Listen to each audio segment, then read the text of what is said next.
উপস্থিত হলেন। আমি বলবো না, লক্ষ্মী প্রশ্ন করছেন, লক্ষ্মী দেবীকে, লক্ষ্মী তুমি বলো। বলে না, লক্ষ্মী আমার প্রশ্নের উত্তর দাও, এই পরামর্শ কে দিয়েছে? ও তাহলে তুমি দিয়েছো? আর তুমি যদি দিয়েই থাকো, আমি তোমায় অভিশাপ দিলাম, তোমায় ধরাধামে যেতে হবে, তোমার অন্যরূপে জন্ম হবে, আর জগতের মানবরা, জীবরা তোমায় অন্যরূপে ভক্ষণ করবে।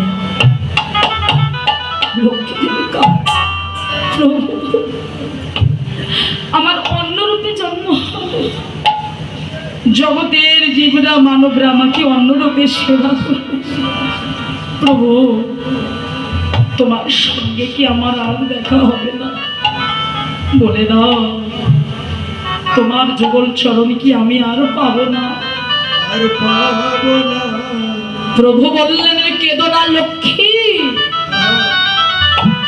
তোমার সঙ্গে আমার আবার দেখা হবে। কবে জানো? মাসে দুটি পক্ষে, শুক্লা পক্ষের একাদশী তিথিতে আর কৃষ্ণ পক্ষের একাদশী তিথিতে। একাদশী তিথি উত্তম তিথি। একাদশী তিথিতে যদি কোনো মানব অন্ন ভক্ষণ করে, তোমার দেহের সমস্ত পাপ ওই ব্যক্তির গায়ে লেগে যাবে। আর তখনই তুমি পাপ থেকে মুক্ত থাকবে, তখনই তোমার সঙ্গে আমার আবার দেখা হবে। লক্ষ্মী দেবী কাঁদতে কাঁদতে চলে গেল, অন্যরূপে জন্ম হলো। আর নারদ সৃষ্টিকর্তা ব্রহ্মার নিকট দীক্ষা গ্রহণ করে দেহটা পবিত্র করলেন। তাহলে একাদশী তিথি উত্তম তিথি, সকলকে একাদশী ব্রত পালন করতে হয়। আমার মায়েরা তো একাদশী ব্রত করেন, তাই না? বাবাজিরা করেন তো। সকলে একাদশী ব্রত পালন করবেন। একাদশী তিথি উত্তম তিথি। একাদশী পালনের নিয়ম, আপনি একাদশীর আগের দিন, মানে দশমীর দিন, নাকি দশমীর দিন নিরামিষ আহার, থালা বাসন পরিষ্কার, গা মাথা পরিষ্কার করবেন। রাত্রি 12টার আগে সেবার কাজ সারবেন। রাত্রি 12টার পর সেবা নেওয়া যাবে না। যত তাড়াতাড়ি পারেন সেবার কাজটা সেরে নেবেন। আর একাদশীর দিন প্রাতঃ স্নান, সূর্য উদয়ের 1 ঘন্টা 36 মিনিট পূর্বে শয্যা ত্যাগ করে অবগাহন স্নান, গুরুকর্ম গোবিন্দ কর্ম, তারপর গৃহের কর্ম ইত্যাদি ইত্যাদি করা প্রযোজ্য। আর একাদশী দিন পঞ্চশস্য গ্রহণ করা যাবে না, এটা শাস্ত্র বলছে। পঞ্চশস্য একাদশী দিন গ্রহণযোগ্য নয়। পঞ্চশস্য বলতে কি কি? 1 নম্বর, পঞ্চশস্য বলতে ধান, গম, ভুট্টা, ডাল এবং সরিষা। বুঝতে পারলেন তো? পঞ্চশস্য কখনো গ্রহণযোগ্য নয়। হ্যাঁ, তো এই একাদশী তিথিতে গোপালের মা ছোট পাত্রে করে রন্ধন করছিলেন, যশোমতী। তো গোপাল বলে, মা তুমি প্রতিনিয়ত ছোট পাত্রে করে অন্ন রন্ধন করো, বড় পাত্রে করে অন্ন রন্ধন করো, আজকে ছোট পাত্রে করে কেন?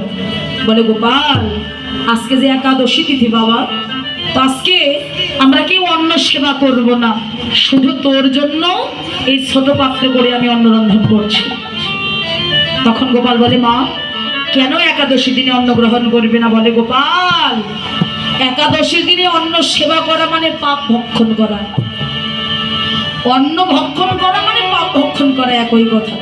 তখন গোপাল বলে, মা একাদশী দিনে তোমরা কেউ পাপ অন্ন গ্রহণ করবে না, আর আমি শিশু বলে, আমি নাবালক বলে তোমরা আমাকে ওই পাপগুলো ভক্ষণ করাবে মা, তাহলে আমিও আজকে অন্ন গ্রহণ করব না। মা নিরূপা কি করবেন? এই অন্ন কোথায় রাখবো? বসুমাতার নিকট গেলেন, বসুমাতা গ্রহণ করলেন না, ছুটে গেলেন মা গঙ্গার কাছে। মা গঙ্গা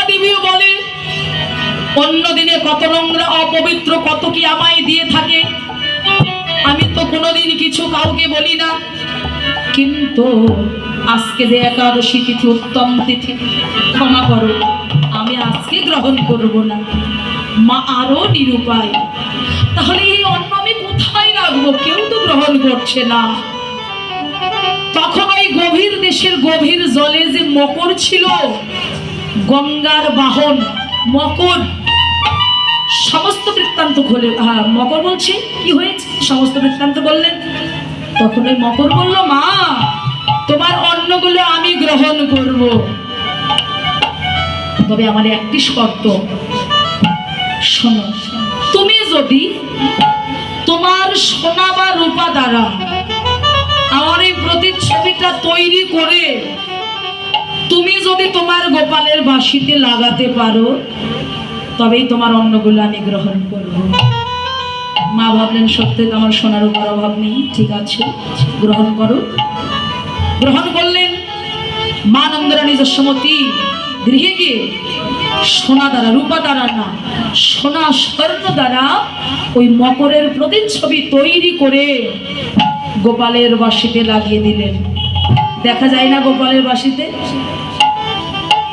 সামনে যেন হাতির সুরের মতো, ওইটাই হলো মকরের মাথা, আর পেছন দিকটা বলা হয় লেজ। জয় জয় হৃদয় গৌর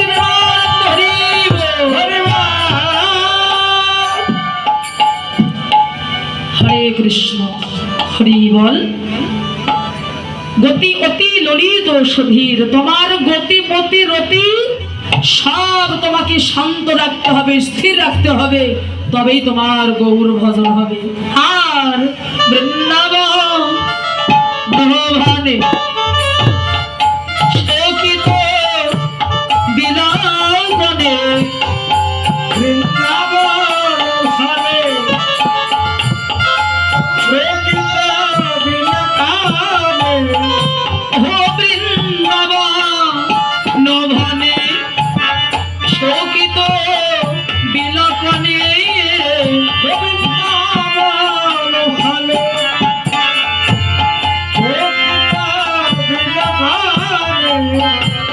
পাওলো সুরধ